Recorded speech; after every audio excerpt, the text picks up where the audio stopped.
Hey guys. So I like how I'm woken into this with colonoscopy. Yeah! It's one hell of a way to enter.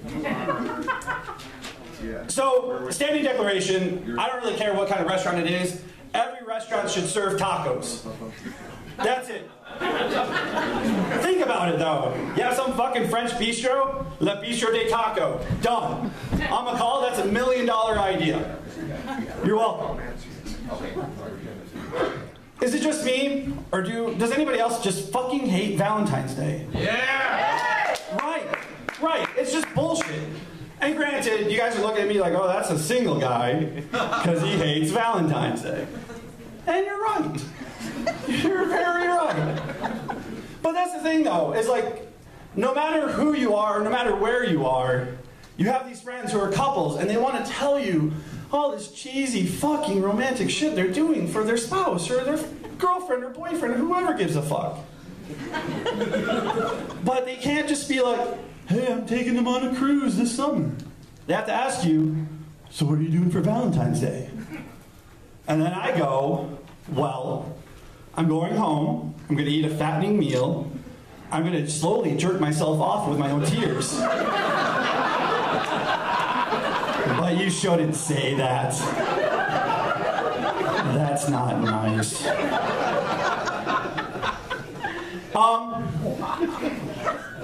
Anybody else like pornography? Yeah! Okay, good. Because this would have been a weird conversation if I was the only one. So pretty much around the same Valentine's Day where I'm masturbating with my own tears, I watched this one video, and it's this guy and this girl, nothing weird in the title at least. Yes. Right? And the guy's giving it to the girl, very lovingly, I would assume. So, I'm getting there. So basically, he's giving it to the girl, and all of a sudden, the guy does some kind of weird game changer, and he starts going, oh.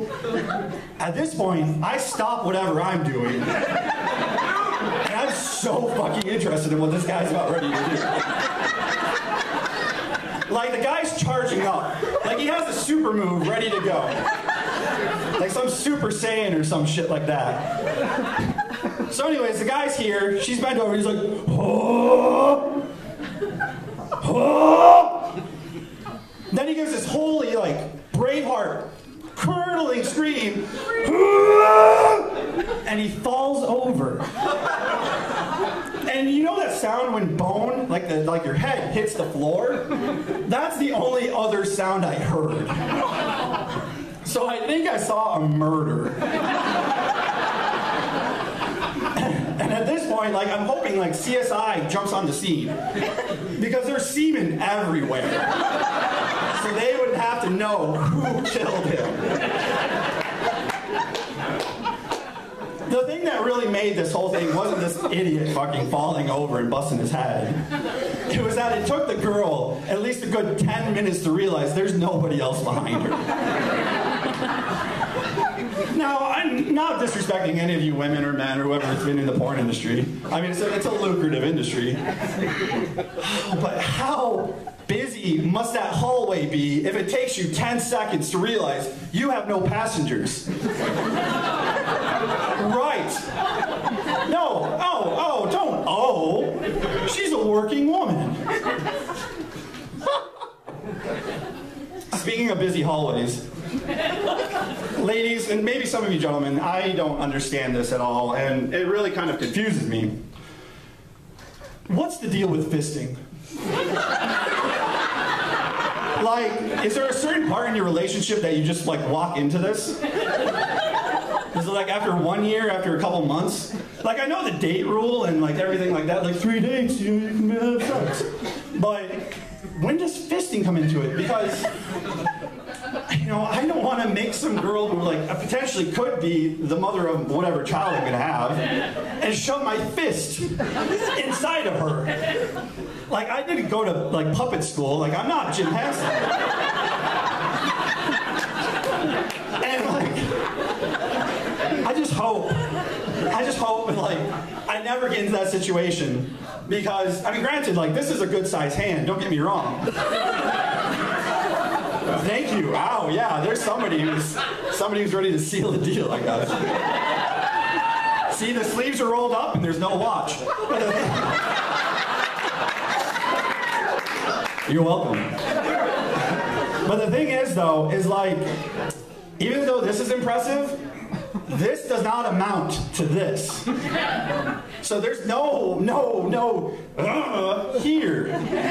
Granted, it's moderately impressive, but come on. This is show and tell. Oh, I know. That's why the pants are still on. I'm so sorry. The bad thing is that I do all this online comedy, and I know this video is being videotaped, and in probably a week my mom's gonna watch it. And she's gonna talk to me. She'll be like, David. And I'll be like, hey, I left the oven on. And then I'm gonna move. So, anybody here, I mean, on the same fucking, just keeping the shit really fucking blue. I like strip clubs. It might just be the military man in me, but something about strip clubs is great. And that same thing, though, has anybody ever made it rain? Because let me tell you, horrible thing to do. There was one time in my life, like, I'm like, you know what? I'm just gonna do it. I'll check it off my fucking bucket list. Why not? So I got my wad, like I got about a stack of 20s. Find some dumb tramp there doing some poor techno remix that pour some sugar on me. And I'm standing there, and I'm like, come on over, babe. She's like, what's up?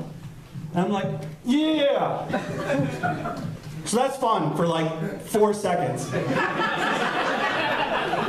That 5th second, you're like, fuck. That was groceries.